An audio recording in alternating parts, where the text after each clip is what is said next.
위로하였더라. 아멘. 고백합시다. 하나님의 사람을 위로하시는 하나님. 하나님의 사람을 위로하시는 하나님. 하나님의 사람을 위로하신다. 우리 보통 하나님은 위로자라고 말씀하시죠. 하나님은 모든 사람을 위로하실 수 있지만 모든 사람이 하나님의 위로를 경험하는 건 아니죠. 우리는 하나님의 위로하심에 따라 하나님을 찬양하고 감사하기보다는 우리 인간 자기 자신이 느끼기에 위로하지 못한, 즉 위로당하지 못하는 것 같은 그런 감정을 느낄 때 하나님께 감사하기보다는 하나님을 원망하고 불평하고 불신하는 경우가 많이 있죠. 이를테면 내가 신앙생활을 이렇게 했음에도 불구하고 내 삶의 현상, 내 삶의 현장 가운데 나타나는 일이 나의 기대와 미치지 못했을 때 우리는 하나님을 원망하기도 하죠. 근데 우리가 신앙생활을 하면서도 절대적으로 가져야 될 절대 가치관 중에 한 가지는 뭐냐? 한번 고백합시다. 하나님은 선하십니다. 아멘. 하나님이 선하시다라는 것을 우리가 잊지 말아야 됩니다. 하나님이 선하시다. 근데 내 상황은 선하지 않는 것처럼 여겨질 때 우리 그때 하나님의 약속의 말씀 로마서 8장 28절 같은 그런 말씀을 신뢰하고 붙들므로 그 위기 상황, 어려운 상황을 이겨낼 수 있어야 됩니다. 하나님을 사랑하는 자, 곧 그 뜻대로 부르심을 입은 자들에게는 모든 것이 합력하여 선을 이룬다. 첫째, 하나님을 사랑하는 자라고 표현하고 있죠. 그 뜻대로 부르심을 입은 자. 그렇다면 우리가 가져야 될 믿음의 조건이 뭡니까? 하나님을 사랑하고 있는가라는 것이죠. 하나님을 사랑하고 있는가. 그래서 하나님을 사랑하는 자, 곧 그 뜻대로 부르심을 입은 자. 여러분, 어떤 젊은이들이 두 사람이 물에서 놀다가 떠내려갑니다. 허우적거리면서 수영을 할 줄 모르는 두 청년이 떠내려가고 있어요. 근데 어떤 아버지가 사람을 구할 밧줄이 하나밖에 없어. 근데 한 청년은 너무너무 착실합니다. 신실합니다. 근데 한 청년은 말썽쟁이야. 근데 그 아버지가 누구를 구했냐? 말썽쟁이를 구했어. 착하고 신실한 청년 안 구하고 못 구하고. 왜 그랬을까요? 내 아들이었기 때문에, 자기 아들이었기 때문에, 비록 말썽쟁이에 딸지라도 내 사랑하는 아들이었기 때문에 그 아들을, 그 청년을 구했다라는 얘기입니다. 사랑과 관련된 비유적인 이야기죠. 아무리 말썽을 피운다 할지라도 내 사랑하는 아들에게 아버지가 구원의 밧줄을 내어줄 수밖에 없었다라는 이야기입니다. 이처럼 하나님의 사랑은 한없는 사랑이지만 그 사랑을 경험한다는 것은 내가 그 하나님 아버지를 사랑하는 관계인가라는 것을 먼저 점검해 볼 수 있어야 됩니다. 하나님을 사랑한 자, 곧 그 뜻대로 부르심을 입은 자, 즉 하나님이 나를 부르셨구나 라는 부르심에 대한 확신. 하나님 부르셨다는 얘기는 다른 말로 표현한다면 나는 구원받은 백성인가 라는 그런 확신입니다. 하나님 나를 부르셨으면 곧 나를 하나님의 자녀로 부르셨다, 구원하셨다라는 그런 구원의 확신이죠. 그렇다면 내가 구원받았고 하나님의 사랑이 되기 맺고 나도 그 하나님을 사랑한 마음을 품었음에도 불구하고 내 삶의 현장에는 마치 요셉이 17살 나이에 팔려와서 이런 고생 저런 고생 다 하는 와중에도 요셉은 형들을 원망하지 않고 하나님의 섭리를 받아들였다. 이것은 뭘까요? 요셉은 하나님을 신뢰하는, 하나님을 향한 사랑의 마음이 있었다라는 이야기입니다. 이런 요셉, 그러나 하나님은 어때요? 때가 되어 30살의 나이에 애굽의 총리가 될 수 있는 하나님은 근거를 제공해 주셨는데 그게 뭐였어요? 꿈을 해석하는 지혜를 주셨던 것이죠. 꿈을 해석하는 지혜를 통하여서 애굽 왕 바로가 꾸었던 7년 흉년과 7년 풍년의 꿈을 해석해 줌으로 일거에 요셉은 애굽의 총리가 될 수가 있었다. 그러나 이 모든 과정은 결국 하나님께서 아브라함에게 맺으셨던 언약을 성취시켜 나가시는 하나의 과정 속에서 요셉을 사용하신 것이죠. 7년 풍년 이후에 다가오는 7년 흉년이라는 것은 그야말로 애굽 땅에만 임하는 것이 아니라 그 주변 지역에까지 다 그 흉년 기근이 임하게 되었던 겁니다. 가나안 땅에 살고 있었던 야곱의 자식들, 그 자식들에게도 여전히 그 흉년의 영향력이 끼치게 되었고 결국 야곱은 애굽 땅에 있었던 곡식, 애굽의 양식 곡식이 있다더라라는 소문을 듣고 자식들을 보내게 됩니다. 그런데 자식들을 애굽 땅으로 막상 보내기는 했는데 어떤 일이 발생합니까? 요셉은 형들을 알아보았으나 형들은 요셉을 알아보지 못하였던 것이죠. 왜 요셉은 형들을 알아봤을까요? 그것은 요셉의 마음속에는 항상 자기 고향 땅에 있는 부모님이 생각이 났고 자기 형제들이 생각이 났기 때문이죠. 7년 풍년이 드는 기간 동안에 우리 가족들은 혹여 잘 먹고 있을까? 굶어 죽어가는 건 아닐까? 라는 가족을 향한 사랑의 마음이 요셉에게는 있었던 것이죠. 그렇기 때문에 요셉에게 양식을 사러 왔던 형들의 그 모습, 비록 20여 년 만에 찾아왔지만 20여 년 만에 찾아온 형들의 모습을 단박에 알아볼 수가 있었던 것입니다. 결국 요셉은 이 모양 저 모양의 시험을 통하여서 형들의 마음이 흩어졌던 마음을 하나로 이렇게 모으는 과정을 통해서 결국 오늘 본문과 같은 결국 식사의 자리에 나오게 되었던 것이죠. 아마 밥 때가 점심 식사를 하려고 하는 그런 때인 것으로 성경은 말씀하고 있습니다. 25절 말씀에 그들이 거기서 음식을 먹겠다함을 들었으므로 예물을 정돈하고 요셉이 정오에 오기를 기다리더니, 그러니까 점심 식사가 예정이 되었던 모양입니다. 여러분, 이 당시에 수많은 나라에서 양식을 구하러 왔지 않겠어요? 근데 요셉은 어때요? 많은 사람들이 있었겠지만 그 가운데 가나안 땅에서 온 자기 형제들과 식사를 같이 하려고 하는 그런 계획을 세운 걸 봅니다. 어찌 엄청난 은혜를 입은 것이죠. 그랬더니 26절에 요셉이 집으로 오매 그들이 집으로 들어가서 예물을 그에게 드리고 땅에 엎드려 절하니, 예물을 드렸다. 우리 이 모습을 통해서 볼 수 있는 게 뭡니까? 우리가 하나님께 예물을 드리는 그런 마음의 자세를 볼 수가 있죠. 하나님께 예물을 드리는 자세, 그 모습은 어떤 모습이에요? 한번에 보면 겸손한 모습이다 말할 수가 있는 거 아니겠습니까? 겸손한 모습. 여러분, 저 역대상 29장에 보면 다윗이 이제 자기 아들 솔로몬을 통해서 성전을 짓고자 할 때 하나님께서 백성들의 마음을 감동시켜 주셔서 하나님 앞에 그 성전을 지을 수 있는 예물을 드리는 모습을 성경은 기록하고 있습니다. 그때에 다윗뿐만 아니라 많은 백성들이 자원하는 마음으로 예물을 드리는 모습을 역대상 29장 9절은 이렇게 표현하고 있습니다. 백성들은 자원하여 드렸으므로 기뻐하였으니 곧 그들이 성심으로 여호와께 자원하여 드렸으므로 다윗 왕도 심히 기뻐하니라. 근데 백성들만 드린 것이 아니라 다윗 왕도 하나님 앞에 예물을 준비해서 드렸던 것이죠. 금 666 달란트나 되는 엄청난 양의 금을 준비해 놨다가 아들 솔로몬이 성전을 짓는 데에 부족함이 없도록 준비해 두었던 것이죠. 예물을 드리는 자세의 모습을 사도 바울은 고린도 교회를 향해서 썼던 고린도후서 9장 7절에서도 이렇게 이야기합니다.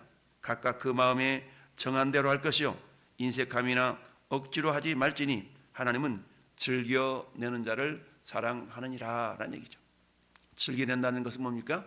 내 마음이 자원하는 마음으로 드릴 수 있다라는 것이죠. 이처럼 하나님 앞에 예물을 드린 자의 자세는 즐거워하는 마음, 자원하는 마음, 기쁨의 예물을 드릴 수가 있어야 된다는 얘기죠. 하나님은 이 요셉이 가질 법한 그런 분노까지도 하나님은 선으로 바꾸시는 선하신 하나님이다라는 사실입니다. 따라서 모든 것이 합력하여 선을 이루느니라. 아가더스의 하나님, 선을 이루시는 하나님. 지금 내 삶의 현상, 내 삶의 현장, 내 삶의 상황, 이 모든 것들은 내 기대에 전혀 미치지 못하고 내가 생각했던 것과 전혀 다르다 할지라도 우리는 절대자 하나님을 믿는 믿음의 사람들이기 때문에 하나님은 반드시 합력하여 선을 이루신다라는 것을 우리가 신뢰할 수 있어야 됩니다. 그동안 형들 때문에 고생했던 요셉에게 하나님 오늘 본문에 위로해 주시는 걸 보죠. 자기 친어머니를 통해 태어난 자기와 자기 친동생 베냐민, 요셉은 자기 친동생 베냐민을 보기를 원했기 때문에 형들에게 어떻게 하든지 동생을 데려오도록 했던 것이죠. 자, 그래서 27절 요셉이 그들의 안부를 물으며 이르되 너희 아버지 너희가 말하던 그 노인이 안녕하시냐? 아직도 생존해 계시냐? 라고 질문을 합니다. 안녕하시냐? 우리 안녕이라는 말은 뭐라고 그랬어요? 샬롬이라고 그랬죠. 샬롬, 안녕. 근데 거기다가 안녕하십니까? 안녕하시냐? 라고 의문부사라는 말을 안녕하시냐라는 그런 의문부사가 붙어서 안녕하시냐라고 했을 때 이건 여러분들이 그냥 기억해도 좋을 용어이다. 한번 따라해 볼까요? 하샬롬. 하라는 말은 그러냐라는 의문부사입니다. 그 의문부사를 붙여서 샬롬이라는 단어 앞에 하라는 의문부사를 붙여서 하샬롬이라는 말입니다. 그래서 안녕하십니까? 안녕하냐? 우리가 보통 그냥 샬롬 이로만 단어를 해도 안녕 이란 말이지만 안녕하시냐라는 그런 의미로 우리가 질문할 때는 의문부사 하를 붙여서 하샬롬 이렇게 할 수가 있습니다. 하샬롬, 즉 아버지가 안녕하시냐, 아직도 생존해 계시냐. 요셉은 자기가 총리가 되었으면서 흉년의 기간 동안 혹여 자기 아버지가 이렇게 어려움을 겪었던 건 아닌가, 행여 또 생명의 목숨의 어려움은 있었던 건 아닌가 라는 그런 모습을 질문을 하고 있는 것이죠. 이처럼 요셉은 어땠어요? 자기가 총리가 되었으니까 이제는 내가 원수를 갚으리라 이런 마음을 가진 게 아니라 오히려 어때요? 자비한 마음, 사랑의 마음을 이렇게 베풀기를 원했던 것이죠. 왜냐하면 요셉은 자기를 이곳으로 오게 한 것이 우리가 뒤에서 묵상해 보겠지만 하나님의 인도하심이었고 자기 가족을 구원하기 위한 하나님의 손길이었다라는 것을 알고 있었기 때문이죠. 그들이 대답하되 주의 종 우리 아버지가 샬롬 평안하고 지금까지 생존하였나이다 하고 머리를 숙여 절하더라. 여기에서도 어때요? 자기 요셉이 꾸었던 그 꿈이 성취되는 순간이죠. 머리 숙여 절하니라. 요셉이 눈을 들어 자기 어머니의 아들 자기 동생 베냐민을 보고 이르되 너희가 내게 말하던 너희 작은 동생이 이 아이냐? 그가 또 이르되 소자여 하나님이 내게 은혜를 베푸시기를 원하노라. 은혜를 베풀기 원하다. 헤세드, 은혜를 베풀기 원하다. 하나님께서는 저나 여러분들에게 지금도 은혜를 베풀고 계신 줄 믿습니다. 자기 동생이 어렸을 때 헤어졌기 때문에 20여 년이 지났으니까 얼굴이 달라졌겠죠. 우리가 어느 정도 성인이 된 다음에 헤어진다 그러면 그 얼굴이 그대로 있겠지만 어릴 때 헤어졌다 그러면 성인이 되는 과정 속에서 얼굴이 많이 변했겠죠. 그래서 요즘은 동생의 얼굴을 다시 한번 재차 확인을 합니다. 그럼 어때요? 30절부터 보니까 요셉이 아우를 사랑하는 마음이 복받쳐 급히 울 곳을 찾아 안방에 들어가서 울고 그리고 마치 아무 일도 없었다는 듯이 얼굴을 씻고 나와서 억제하고 그 정을 억제하고 음식을 차리라 했다는 얘기입니다. 차리라. 자기처럼 그렇습니다. 우리는 어때요? 어제 주일 오후 예배 주제가 뭐였습니까? 절제라는 거죠. 절제. 이 절제, 즉 셀프 컨트롤이 될 수가 있어야 되는데 여기서 요셉은 절제하게 지금 자기 감정을 절제하고 있는 것을 보게 됩니다. 왜 그럴까요? 큰 일을 위해서 잠시 잠깐의 자기의 정을 절제할 수 있는 절제력이 있어야 된다라는 얘기입니다. 자, 그래서 얼굴을 씻고 나와서 그 정을 억제하고 음식을 차리라 하매 음식을 차리는데 요셉 음식 따로 차리고 형들 음식을 따로 차리고 이렇게 따로 차렸는데 그 시대의 풍습 자체가 어땠다고요? 히브리 사람, 즉 가나안 사람과 겸상하는 것이 그 시대에는 없었기 때문에 따로 차릴 수가 있었다 그랬습니다. 그러면서 그들이 요셉 앞에 앉되 그들이 나이에 따라서 앉히게 되니 그 형들이 이상하게 얘기해서 어떻게 우리 나이를 아나? 아마 이렇게 했죠. 그러니까 순서대로 이렇게 앉히니까 이상히 여겼더라. 요셉이 자기 음식을 그들에게 갖다 주되 베냐민에게는 다른 사람보다 5배나 주매 그들이 마시며 요셉과 함께 즐거워하였더라. 이처럼 요셉은 철저하게 자기 자신을 셀프 컨트롤할 수 있는 절제력, 자제력도 있었다라는 얘기죠. 잠언서 16장 32절에 노하기를 더디하는 자는 용사보다 낫고 자기의 마음을 다스리는 자는 성을 빼앗는 자보다 나으니라. 이처럼 우리의 감정을 절제할 수 있고 우리가 흔히 그러지 않습니까? 세상에서도 욱하는 마음 때문에 욱하는 마음을 다스리지 못해서 사고 쳐가지고 어려움을 겪는 일이 얼마나 많이 있습니까? 층간소음 때문에 윗집에서 정말 층간소음 하는 것 때문에 아래층에서 올라가서 감정을 절제하지 못하고 억제하지 못해가지고 살인이 일어나는 경우도 많이 있고, 주차하는 문제, 운전하는 문제 때문에 더 시비가 붙어가지고 일어나지 말아야 될 그런 불상사들이 일어나는 경우가 참 많은 걸 봅니다. 이 모든 것들이 뭡니까? 우리가 절제, 셀프 컨트롤이 되지 않기 때문에 그렇다는 얘기죠. 그런데 여러분, 절제는 뭐라고요? 성령의 열매인 것을 보게 되죠. 따라서 우리 삶의 현장 가운데 우리가 절대적으로 성령 충만함으로 살아가는 가운데 있다 보면 절제, 성령의 열매인 절제를 통하여서 우리 삶의 현장 가운데 곤란을 겪지 않을 수 있는 그런 삶을 살아갈 수가 있게 된다는 얘기입니다. 여러분, 요셉의 형들의 입장에서 본다 그러면 어때요? 그야말로 요셉을 향한 자기들은 죄인 아니겠습니까? 그럼에도 불구하고 하나님 어떻습니까? 그 죄인을 불러서 천국 잔치를 베풀어 주시는 것이 하나님의 은혜 아니겠습니까? 우리가 아는 시편 23편 다윗의 시편의 고백에서도 원수의 목전에서 상을 베풀어 주시는 하나님, 이처럼 이 요셉의 형들은 비록 자기 자신이 요셉을 향하여 어떠한 잘못을 저지르는 건 알고 있잖아요. 그럼에도 불구하고 이처럼 잔치를 베풀어 주고 있는 요셉을 바라보면서, 우리는 우리 동생을 팔아먹었는데 저분은 우리에게 이렇게 은혜를 베풀고 있구나. 왜요? 그 당시에 많은 사람들이 양식을 사러 갔겠지만 특별히 자기들에게만 지금 특별 대우를 해주고 있는 셈이잖아요. 이런 모습을 바라보면서 한편으로는 도둑 제발 저린다고 그런 모습도 있었겠지만, 그러나 요셉은 이미 형들의 모든 연약함을 다 용서했고 하나님의 섭리인 것을 깨달아 알게 되었던 것이죠. 그렇습니다.